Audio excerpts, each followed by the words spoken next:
Hello, friends. Thanks for joining the live stream. I'm Joshua Koyapalai, I'm Josiah Kwepale. and today we're going to be talking about our next comic project. My last comic project was this book called Walby's Road Trip Adventure, and it's available on my website, and the link for that is in the description below. And so, yeah, thank you for joining, and you can feel free to ask questions in the comments. And I'm going to start working on a page from the next project that we're working on. What is the next project we're working on? It's called Caden and the Yak Thieves. It's the story of some Mongol herdsmen in the 13th century and their struggle with some rustlers that are stealing their yaks.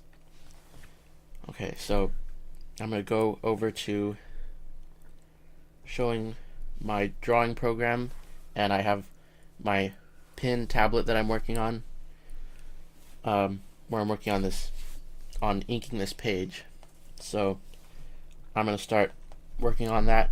I've already inked the first panel over here on the page. Uh-huh.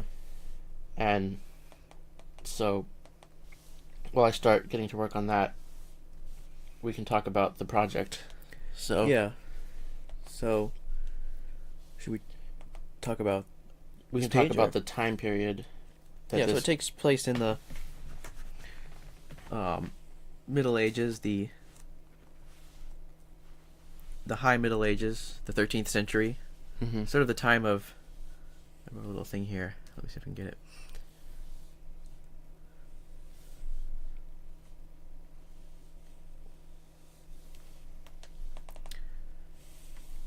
Yeah. Is it during Genghis Khan's time?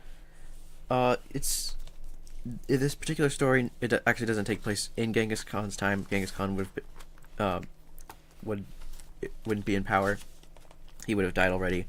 It's actually Genghis Khan's son, What's his name? Ugadai Khan. No, not many people know about him. He's not one of the famous Khans, but he did implement a lot of important things into Mongol, the Mongol Empire, like paper money and the postal service that spanned the whole empire. Yeah.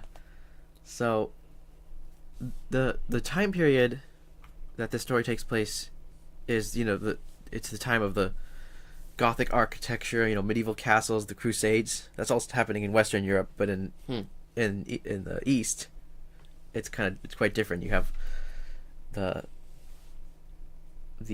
Mongol Empire growing in, and this story doesn't really take place in where Mongolia is right now, right? Because the Mongol Empire is a very large empire. It went from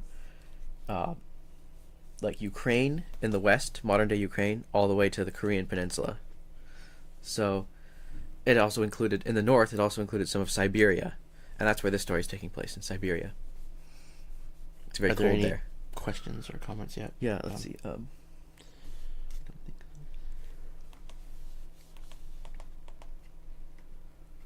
We have. Nice. No, not. Let's see. It's from MD Bjorkland. Oh, nice. Hi guys, Del D. Are you at church? No, here at church. Oh, thanks here at for church. joining. Hi. Yeah, thank you everyone for joining. Nice. So on this page, we're here at the herders camp. We're the at Mongol where- herders Yeah, so camp. They were nomads, and they would move from place to place based on season, right? So they would move north in the summer when it's hot, and then they move south in the winter for the when it's got too cold up in the north, and they'd move kind of in a seasonal way. They wouldn't just wander the world. They weren't like Bedouins. So I don't really know how Bedouins actually migrate, but it was very precise kind of a migration pattern. This is an earlier page, and it has the main characters, the two main characters, Caden here on the left, and his brother Batar. So this is where the scene I'm drawing here is where they live, their community, where they Uh-huh. where their family lives. So And this guy I'm drawing here is the chief of the clan. Of the clan, yeah. So in the story, they've been getting robbed by these rustlers for the last week, right? And no one really did anything about it until the chief's horses were stolen, and then he got angry, and so now it's time to do something about it, he says. So they're getting a whole posse together to go look for the rustlers. But it snowed the night before, so they have to look in all directions. They don't know where they left, where they came from. And then I'm drawing his hat that he. Yeah, hats were important in these Mongol society. They kind of designate, your social position. So that's kind of a more fancy hat, I think, according to my research. It's neat. Let's see, any questions? Nope.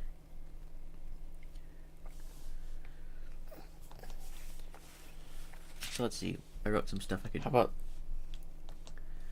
Is there anything else about the time period? Yeah. So at this time period, if you were to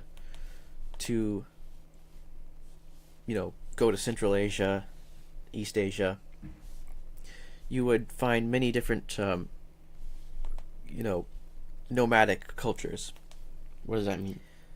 Well, People who travel and don't stay in one place. Yeah, right.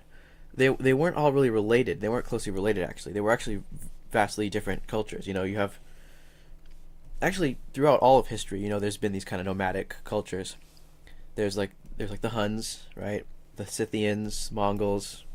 They're not related to each other, actually. They're completely different languages, and the only similarities are probably like from intermarriage between the two groups, or like there might be linguistic similarities from like linguistic cross-pollination where words get transferred from one language to another, but they were really different cultures.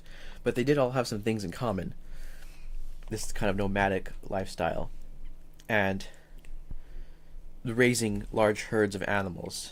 They would have large herds of cattle, sheep, yaks, camels, goats, and especially horses. Of course, you need horses to move things and to move people around.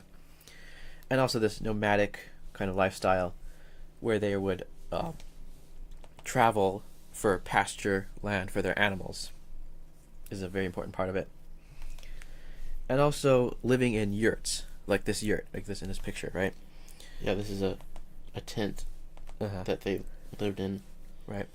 And it would be able to you're able to dismantle it and take it apart and travel with it. That's the idea of it. And we see that the Huns used them, the Mongols and the Scythians. Even though they're all different cultures, they all kind of live in the same kind of house. Same. All the different nomadic groups lived in the same kind of structure. so, Also, let's see, another So they make it out of felt, out of like an animal hides covering it. So this is the sketch under here. The blue lines is the. That's not the sketch that you drew on paper, right? No. So first I drew the. So first we started with the script that Josiah wrote, and then I took it and I basically split it up into individual panels and planned it out on paper. And then I just drew really rough drawings on paper of like what was going to happen in each panel with the text, the script that was happening in each panel. Because you drew it on paper, right? Yeah, and then I scanned it into the computer. Okay.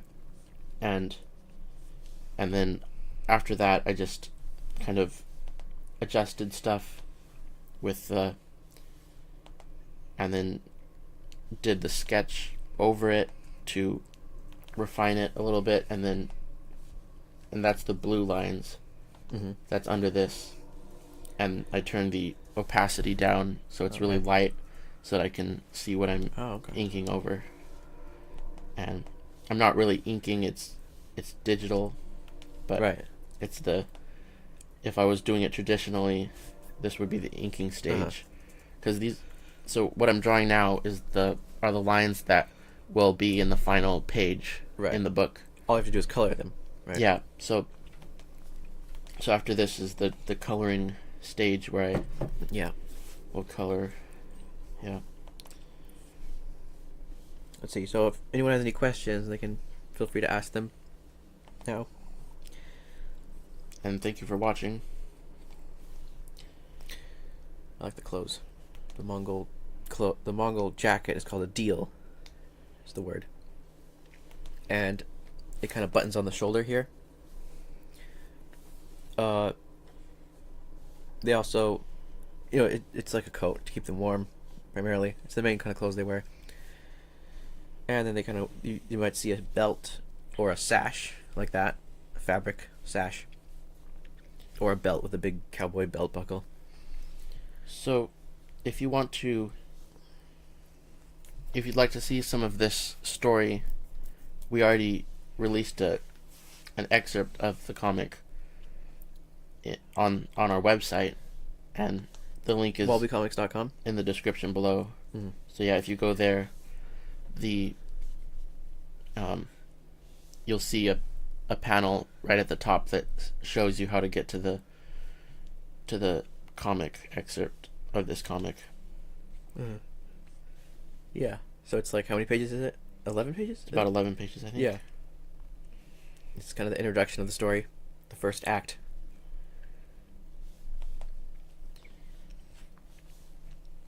They had very interesting hairstyles in those days, in that part of the world. This man will be one of the elders of the clan. Right, yeah. I wanted to have the elders of the clan kind of sitting behind the chief, and he has sort of an elevated pedestal, like a deck. His yurt is on a deck. Yeah.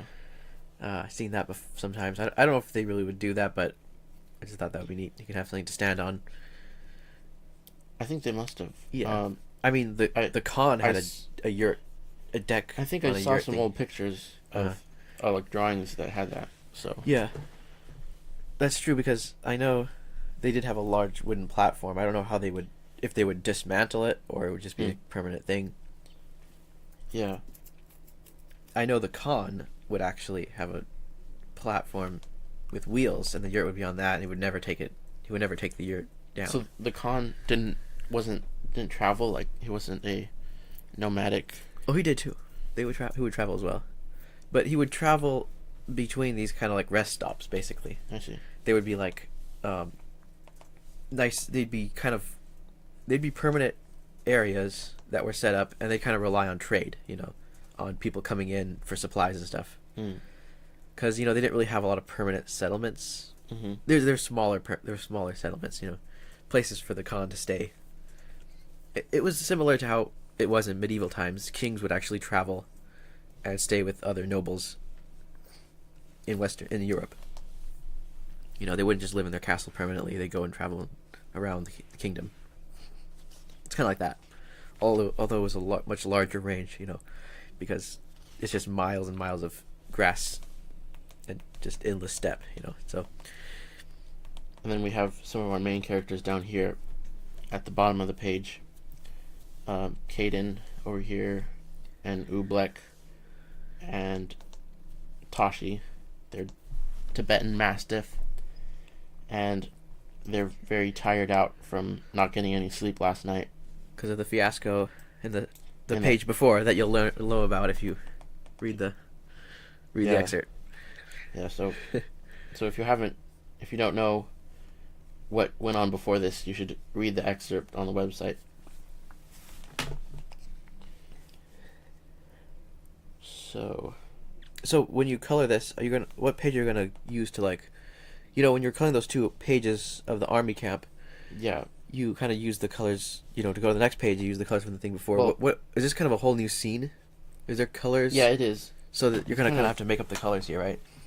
I have, but I have a color library Uh huh. where I named them, where I named Okay. colors, and so I have like the main characters' colors Yeah. for like their hair, Uh-huh. their clothes, Okay.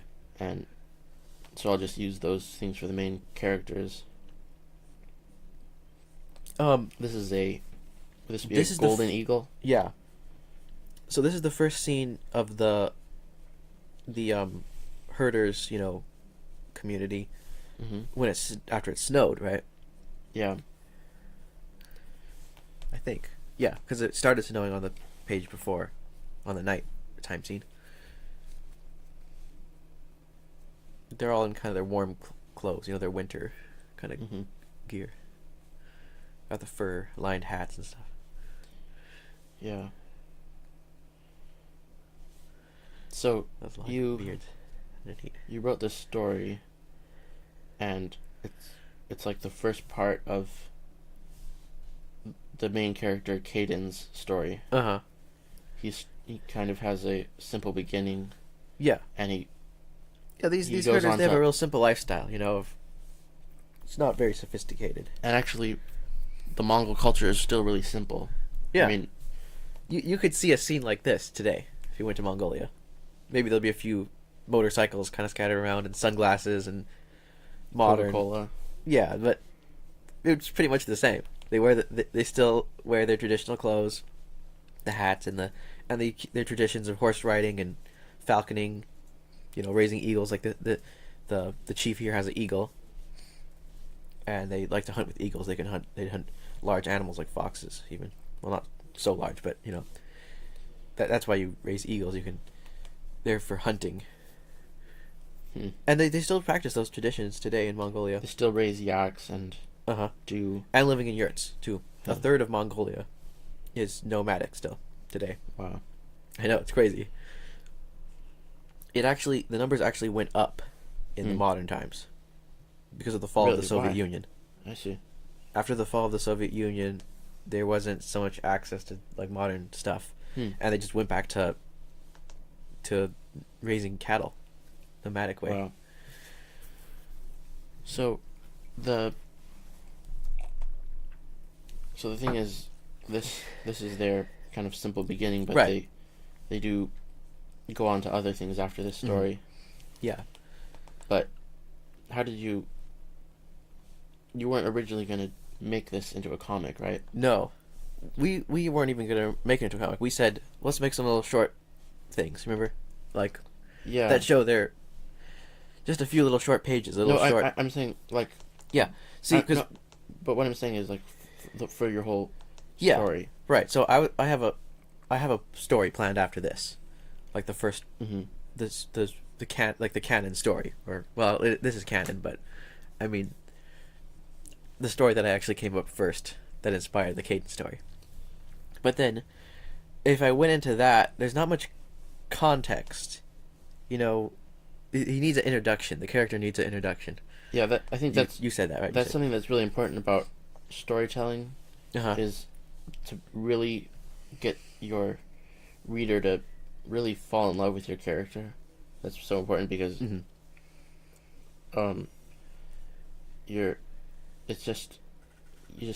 you need to make it interesting enough for them to actually Yes. get connected to the character and start following them along. Otherwise, it You know, doesn't and- matter what happens after that. No one's really gonna Yeah, care. if the reader doesn't care about the character, Uh-huh. then there's no way for them to, I hope we enjoy can do anything. that. Yeah. So and how like what are some ways that you can get the reader to like your character? What do you think? Well, there's a few ways. One is you can do something intriguing and Mhm. get people like curious. The other thing you do is you can make them really cool, Okay. and then people are jealous. You kind of, I don't know or about just that. yes, it works really. Okay. You could you could put a character in a situation that looks, I mean, not overly. You don't want to make them like Superman, like just so Yeah. Well, I guess people like Superman. I don't know. I never read it, so. But or another way is the opposite way, which really works pretty well. Is you make them quite vulnerable, and Hmm. you know, You make them go through hard things, right? yes, yeah, Um, which is kind of what we're doing, I guess, right? yeah. Because they're getting robbed by rustlers, and they're trying to figure it all out, and they're failing Yeah. at first. And they're not superheroes, No, they're just normal people. and they're trying stuff, but it doesn't always work out. Yeah, yeah, they're not exactly the most efficient clan So- here. You know, They get robbed. They got robbed like what 3 times in the. We're Wh- saying. what's neat about it is they're gonna do great things, Yeah. but they don't always do great things. You know, No. they don't start out great. Uh huh. Yeah. They kind of get better and better. Even towards the end of the story, they start to get better at what they're doing. But getting people to like your character is very important. Mhm. Otherwise, no one's gonna stay Mhm. to read it. They just. So, make sure if you have any comments, leave them in the comments section below. Mhm.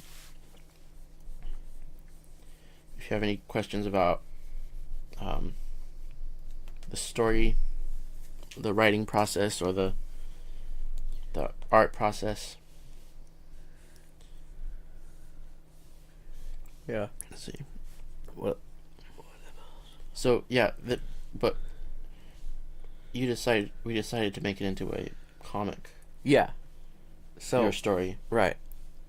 I think- partly because I wasn't finished writing my next Walby story Uh-huh. script. So wait, why a comic? Why the medium of comic for you? I can explain why. I think. All right, if you can explain why. Okay, well, see, if I just wrote a novel, let's say, Mm-hmm. then people don't know. They don't really wouldn't really be able to understand what things look like. Not many people know much about Mongolian culture. Mm-hmm. So, I think to breach this subject, Mm-hmm. you kind of need a visual thing, right? Mhm. To know what everything looks like. That's true. So I think a comic is the best way. Yeah. And also, it's a simple story. It Yeah. That doesn't need a complicated what? novel. I mean, Like yurts and these clothes, Yeah. the deals, and the hats and the yaks and Uh-huh. animal. it would take lots of words to describe all of this. And I don't want to do that. I don't want to come across as just trying to educate people. Like a Tibetan Mastiff. Right. It would be hard to, describe this and And if you have did, them people wouldn't believe it have them anyway. keep picturing that in their mind. Right. Okay. If I wrote a story about like Western So, Europe Almost in finished medieval with this. times, then it would be easy. I could just Yeah, a knight. People can Yeah. picture a knight. castles, horses, the Mhm. clothes, armor, and whatnot. But this is different, People Mhm. like if I was, like, you could do something about medieval Europe or medieval Japan. People know all those terms. They know about Mm. samurais and what Japanese castles look like and Japanese clothes. Yeah. But this part of the world doesn't get a lot of exposure. It seems like. So what about you? Why a comic? Why Wallaby comic? Why did you make a? Why did I make Walby into a comic? Yeah, right. Because of I mean, I like comic. Is it 'cause you like comics, right? You just well, I liked the I read a lot of Tintin growing up, uh-huh. and I liked how he would do huge adventures Yeah. with comics, Oh, okay. and Tintin is he travels around the world, and he Uh-huh. um Oh yeah, yeah.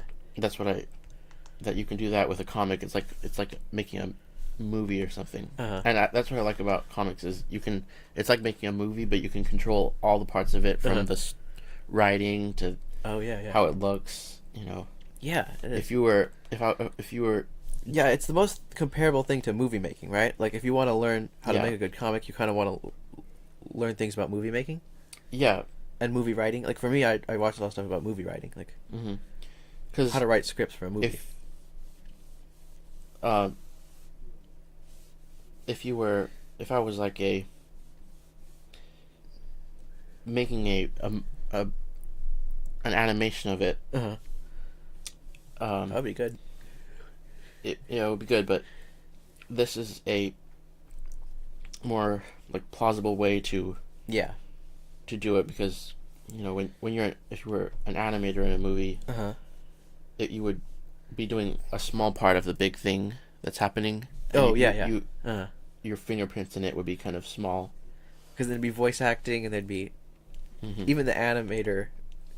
Like there's not just one part, of course. Yeah. Not just animator. There's these animating goes through several steps. Just Yeah. like this, there's those several steps, Uh-huh. right? Because there's that inking and there's Yeah. that sketching And- part. Even in comics, a lot of times, like the Marvel or DC comics, they would do Uh-huh. it where they would have, a person who writes the script, a person who does the pencils, and a person who inks it and colors it, letters it, which is neat. Like there'd be one person who just draws the details of like. There's this one step. It's really funny because like they just draw things that change, so they'll just be a head moving around, and then they expect the person in the next step to draw in the bodies and things I that think don't even move. I'm pretty sure I heard that even Hergé, Uh-huh. the Tintin comics. Yeah. Oh yeah, he had people Yeah, draw the they- backgrounds, right? Yeah, he had people do backgrounds for him sometimes. I'll bet Tintin is though really he amazing. really If you haven't read Tintin, you should yeah. read those comics. I'll bet he Like, I think especially for some things like cars that were really technical yeah. stuff. Oh okay. But he probably trained them on the style Yeah. right, to make it look, because it looks pretty, homogeneous, right? That's one great thing about Tintin. Yeah. It has a aesthetic to it. Yes, it's Right? a very clear, Yeah. simple looking style Yeah, it's really that unique. is easy to read. But Yeah, there's nothing really else like. I mean, it kind of there was things like it afterwards, Mhm. but it kind of inspired a whole genre of Yes. style, right? hmm And then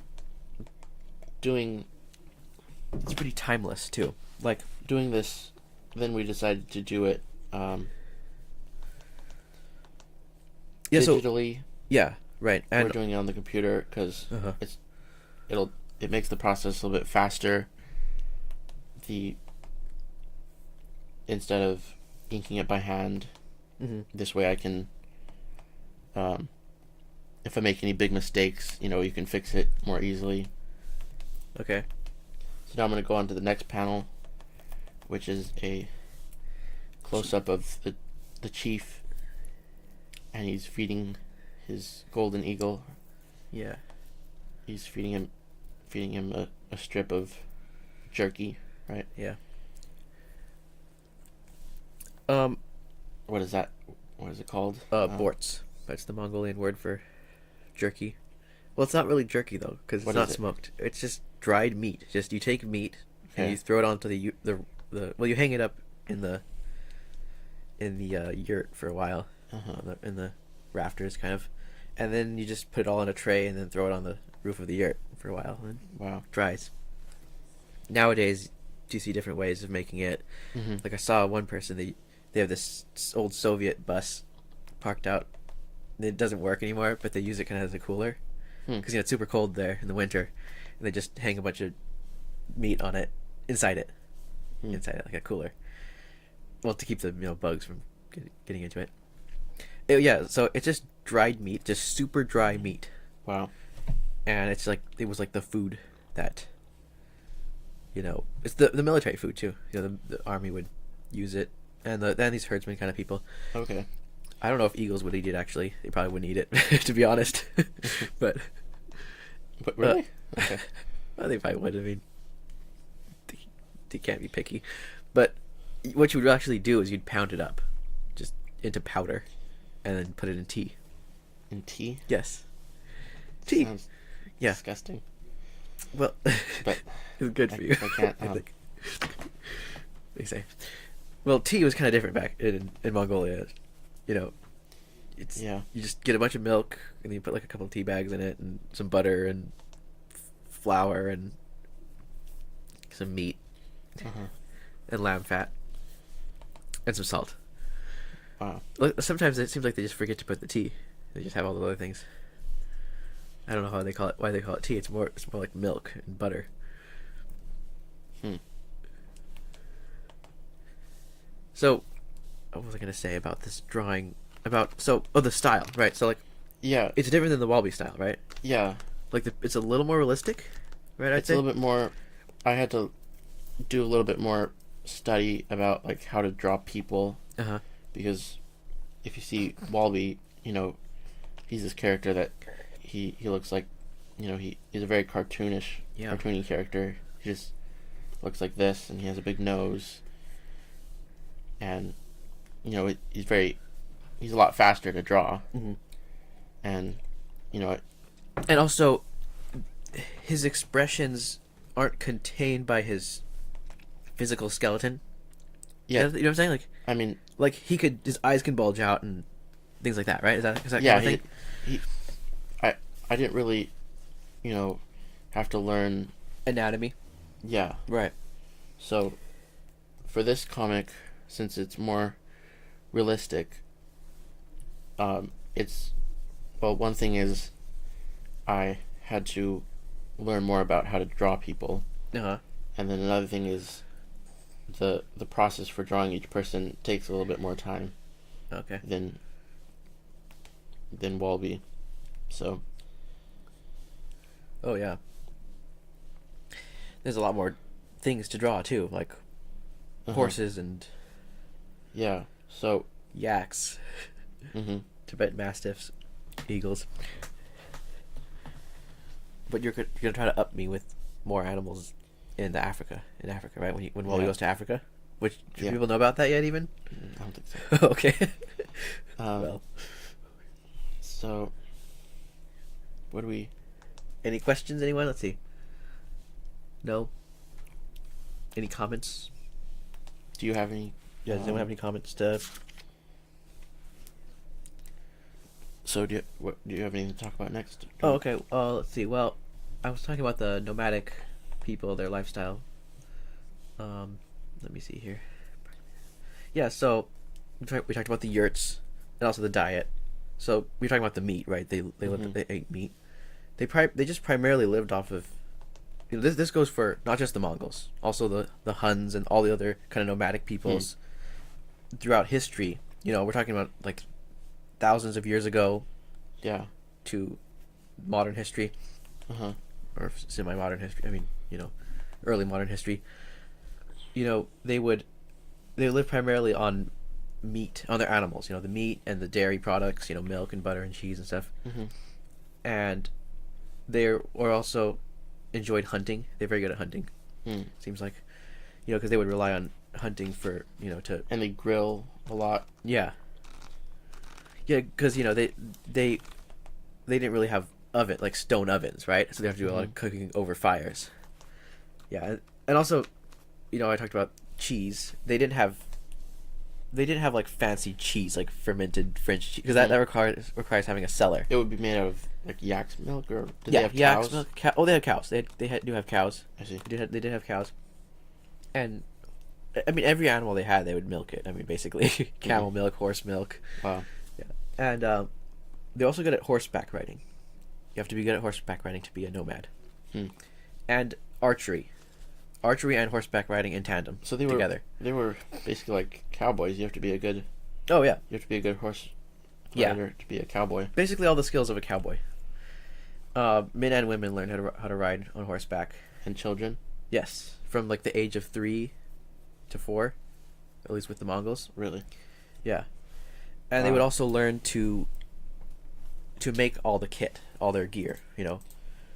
Harnesses, saddles, and also bows and arrows, from like the age of like 5, I think they would, or no, from like 8 years old, 10, they'd learn to make all their equipment.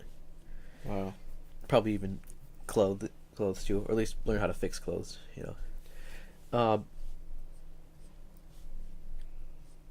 Also, So if you're joining the live stream now, we're working on a page from our next comic book called Caden and the Yak Thieves, and it's a story about Mongol herdsmen,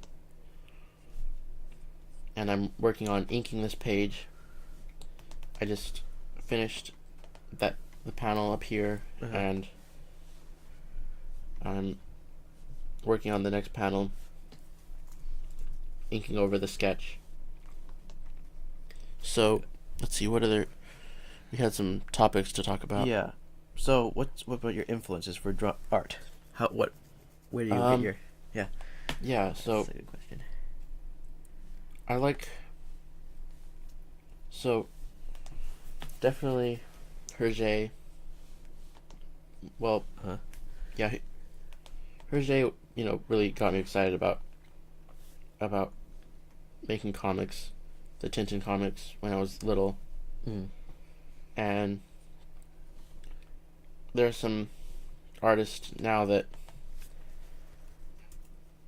I like to follow, like on Instagram, that I see their art, and people like Jake Parker, who, what does he make? he's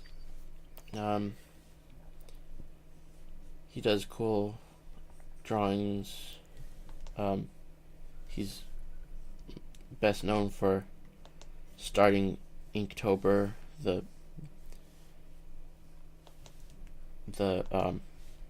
thing that happens every year where artists draw a drawing with ink every day of October. Oh, could you get back into?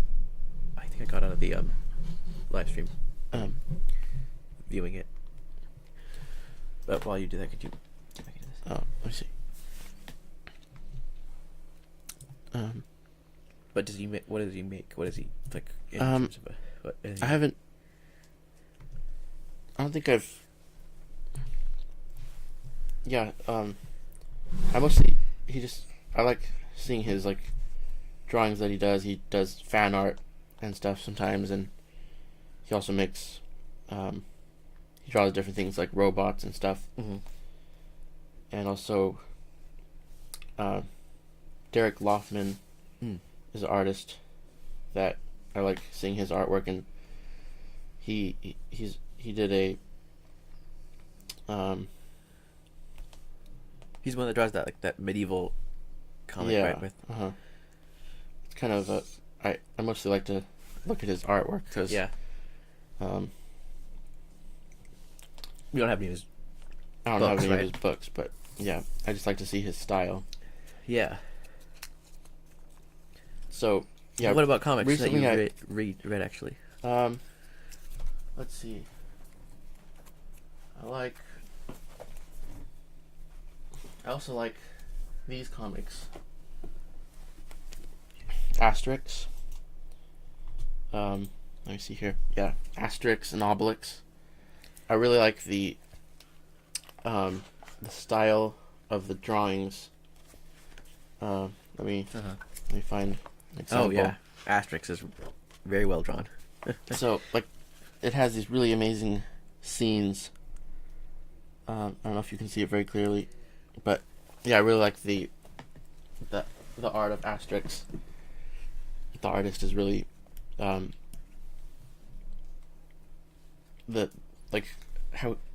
they do it. How his style is really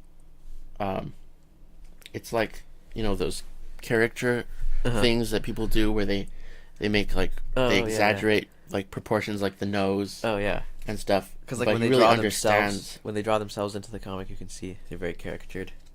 Yeah, but he really understands the anatomy and how the shape of the face works, and how. M.D. Bjorklund says, "I like these drawing styles. These realistic character styles will work well if you want to tell a biography story." Yeah. So is that I'm Have actually you ever thought about doing that? A biography yes. story? Okay. Yeah, I'm I've been doing a lot of research about William Tyndale. He was the Translated the Bible into English, translated right? the New Testament into English. One of the first people to do it. Yeah, and Yeah. his story is such a cool story, and it's one of my next projects that I'm planning to do. Yeah. Okay. And the important the thing about Tyndale that that made his translation different from he translated the New Testament into English, and 90% of what he translated was in the first like King James Bible. Oh, okay. So, and Wow. yeah, when it came out. So, and then there was a man, was it before him, who translated the Bible into English? Yeah. But it was really old English. I Uh, forget his name now.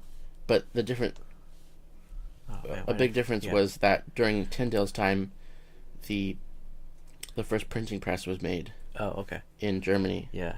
and so that started the spread of the New Testament in English, which was outlawed Right. during that time period by the Roman Church. And so his story is really amazing, and it's really inspired me a lot. His passion for the Bible, and It's an exciting story too, right? It makes yes. it would make a good comic. yes, so yeah, A lot of action. yeah, that's definitely this, learning how to draw the characters, Yeah, and also how to draw people. Like, you have to research stuff and draw like things that looks right in the period. Yes. It's pretty tricky because you don't want to add some modern thing, just some modern anachronism that ruins the whole immersion to the story. Thank you everyone for watching.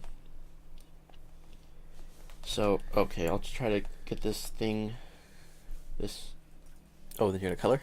I'll try to finish this Okay. panel real quick and see if I can do a little bit of color. Yeah. Do I have to refresh this to see if people...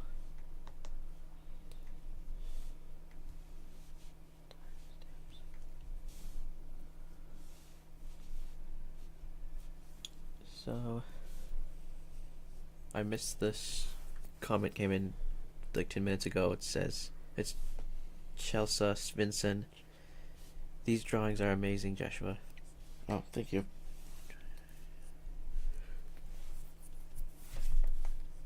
Alright.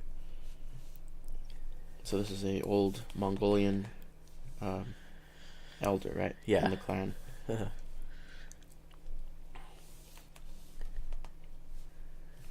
Yeah, I know a lot about Mongol, drawings, Mongol, clothing and stuff. Yeah. Now that I'm working on this project, because Josiah found lots of reference photos and stuff for me to follow to draw these characters.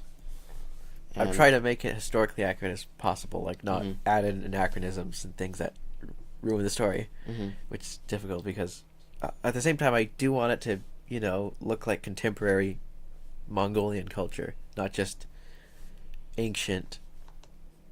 Actually, I want to make it realistic. That's what I want to do, right? Yeah. I've decided not to skew things in a way to characterize people in a certain way. Just want to make it as realistic as possible.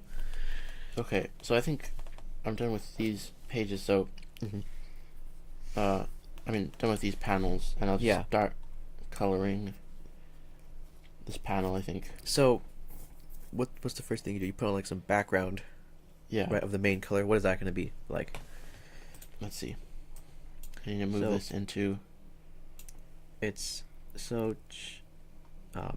Chelsea Svinson. My real name. Chelsea. Chelsea. No, it's okay. Oh, Chelsea. Samuel Svinson. Yeah, my real name is Hi, Samuel Svinson. Hello, Samuel. Thanks for watching. Yeah. So. Oh yeah, Samuel Svinson's the one who sent us those amazing comics. Yeah. Those are really good. Yeah, I those was were amazed by those.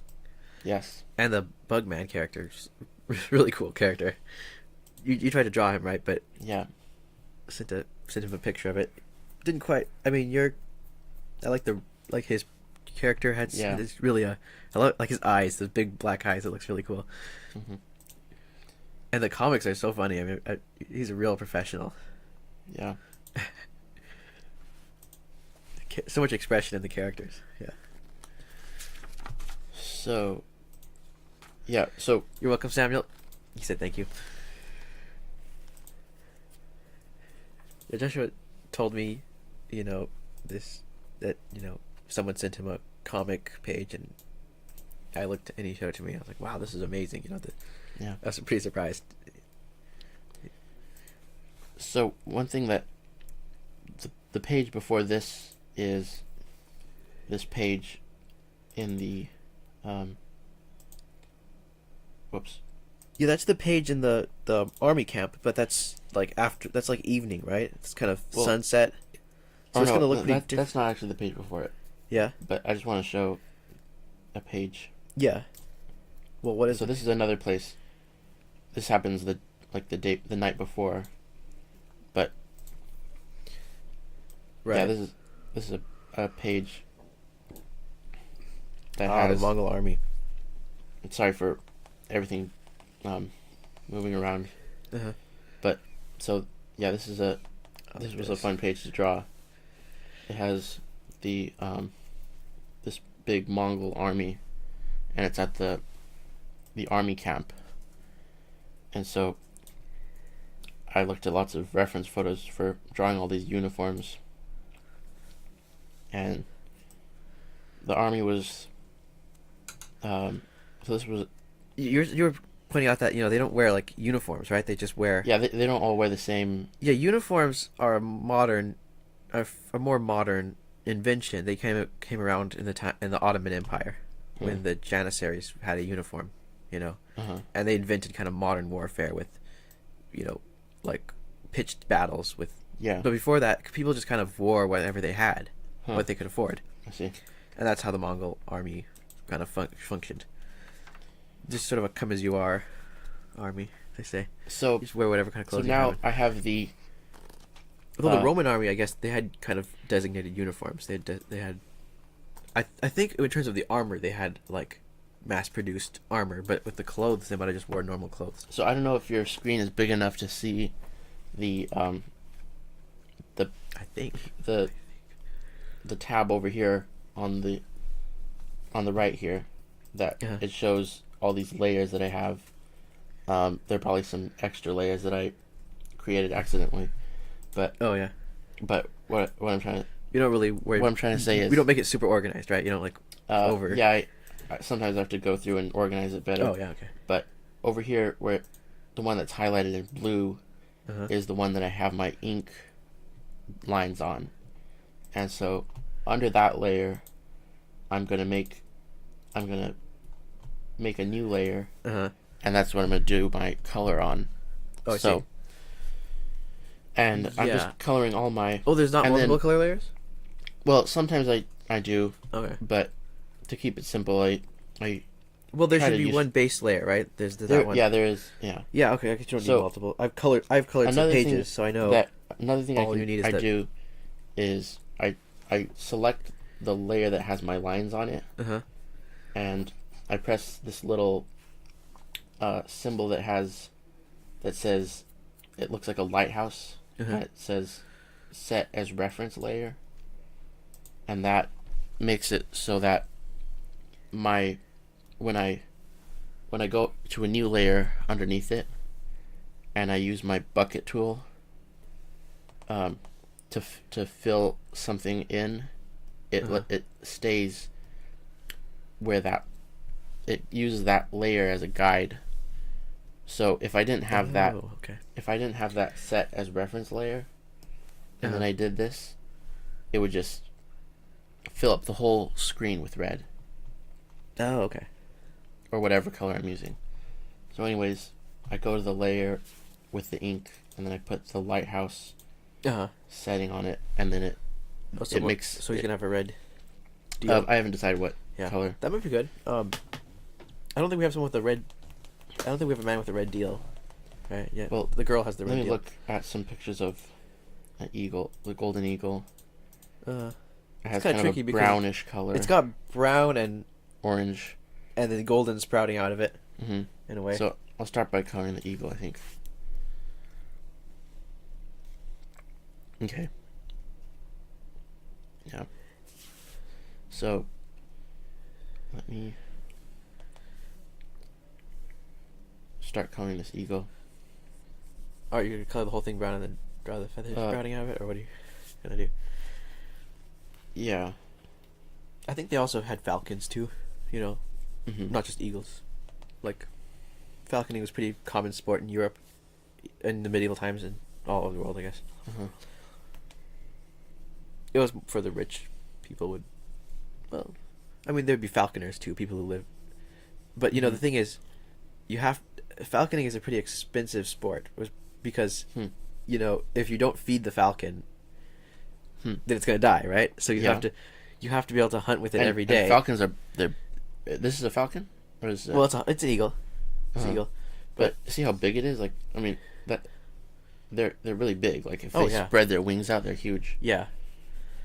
So, the thing is, you have to hunt like small animals, and that's not much fur, because the point of it would be to get little things like weasels and stuff that would have fur, right?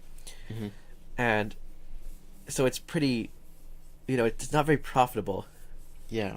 right? So it was more of a sideline, I guess, because a lot of the times they wouldn't be hunting. They wouldn't be hunting with them. They just have to feed them. That's just feeding them. That's lost, right? And then they have these yellow eyes. Yeah. And Oh wow. the gray beak. Uh-huh. The colors are probably going to be more simple than they actually are more complicated on the real. What do you mean? Of course, in the bird it has more detail Oh, and stuff yeah. that I can't really, that Yeah. I won't really be doing. But looks like they have some.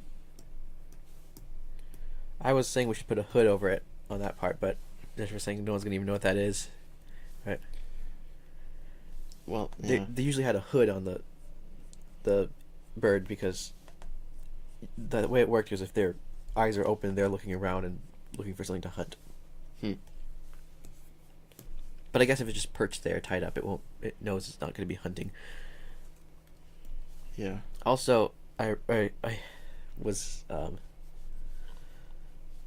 learning about how they train them. They have to train them not to attack people, because they don't even know, they can't tell the difference between people. Wow. Like, if you try to train an eagle to attack people, I was wondering if maybe the Mongols used them like in a military way, like to attack their enemies. The problem with that is they just go turn around and attack their master, because they really don't know they don't know their master. They're not like dogs where they learn they learn about loyalty, and they learn to be loyal to their master.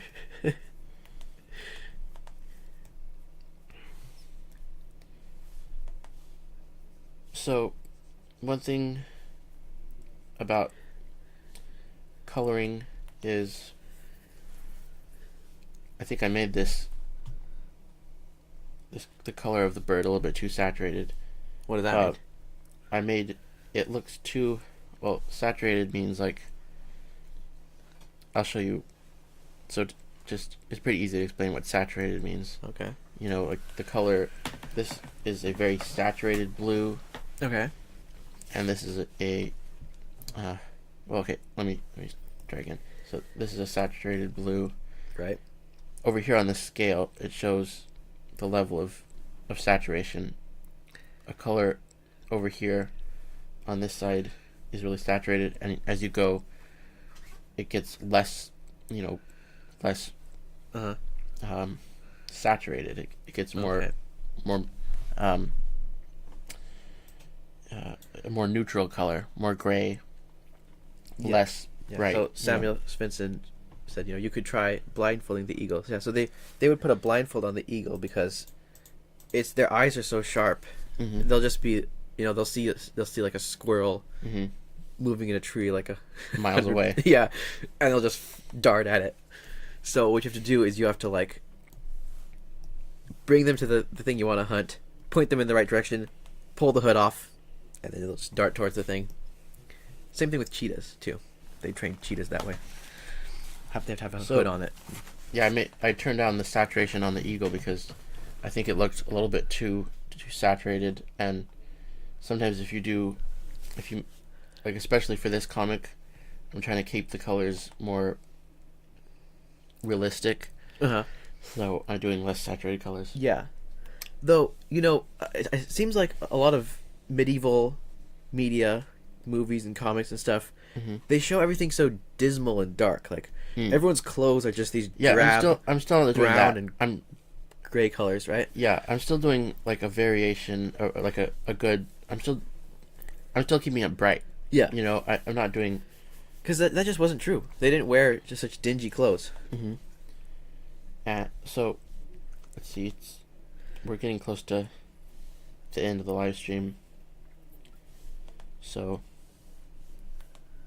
I'll just. Oh, so Samuel Svensson says, like a superhero mask without holes. Yeah. Oh, like that kind of mask. Yeah, well, I think the idea is the reason the kind of hood they wear. Do you have a picture? Did I get a picture of that hood? Oh, let me see if I can. See, the idea is it's a hood that you can. It has like these top knot feathers at the top. It's easy to pull off because you don't really want to be playing much around the eagle's face with that beak. So I'm not sure which one has. Was that it? That's really low quality. Yeah. I don't know if I have a good picture of it. Okay. Well, maybe next time. Is there not?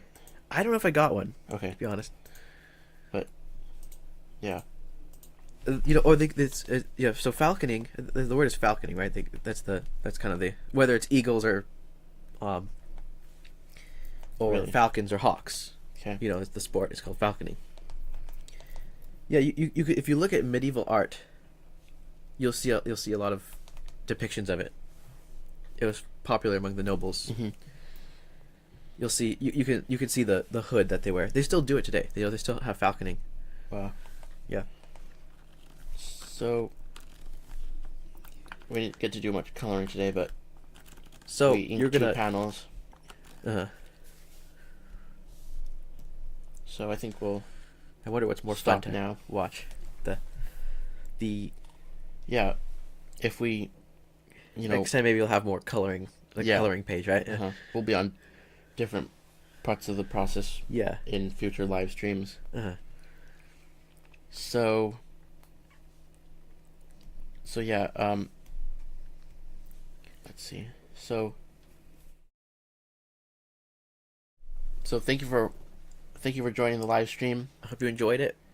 And also remember to check out the excerpt of the comic that'll be on the website, and the link for that is in the description below. And also, if you want to see the pages as I put them out, you can join me on Patreon, and the link for that is also in the description box below. Also, Walby's Road Trip Adventure is available for sale. If you'd like to get a copy of my last project, Walby's Road Trip Adventure, you can get that on my website too. So, thank you for joining, and we'll see you next time.